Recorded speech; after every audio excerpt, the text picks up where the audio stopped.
Morning, everyone. This is the last module of chapter 15, Our Environment.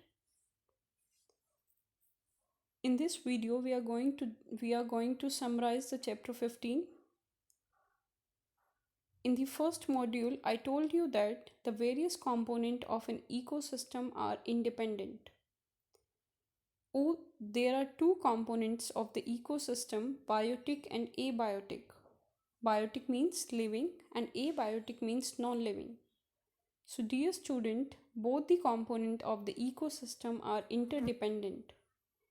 We cannot survive without the abiotic factors sunlight, water, moisture, humidity, temperature.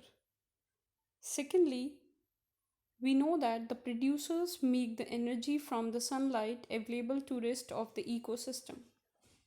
So producers are the living organisms that are capable to convert radiant solar energy into chemical energy. Third one, we all know that the flow of energy is based on 10% law. So there is a loss of energy, approx 90% loss of energy as we go from one trophic level to the next. And this limit the number of trophic levels in a food chain. That's why each food chain is a 3 to 4 steps long. Human activists have an impact on the use of chemicals like CFC has endangered the ozone layer.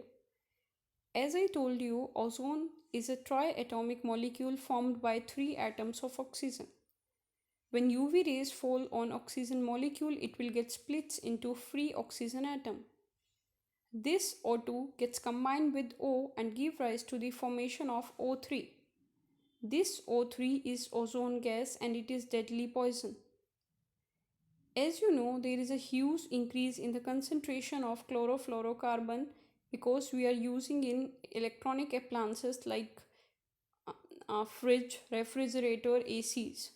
So UNEP, United Nations Environmental Programme, has launched an agreement to limit the use of the CFC so that we can limit the depletion of our ozone layer. The ozone layer is depleted near the Antarctica. There is a hole near the Antarctica. So it is advisable for all of us that we should grow more and more trees so that we can limit the depletion of ozone layer, because ozone is the most effective layer. It prevents the ultraviolet rays of the sun from reaching to the surface of the earth. If ozone layer gets depleted with passing days, then there is a huge chances to degrade the life of living organism, because UV radiation causes mutation in DNA sequence, skin cancer, skin allergies, and many more. The disposable of waste we generate is causing serious environmental problem. So we have to use 5 R's principle. Refuse to take unwanted things, repurpose, try to use things again and again, reuse.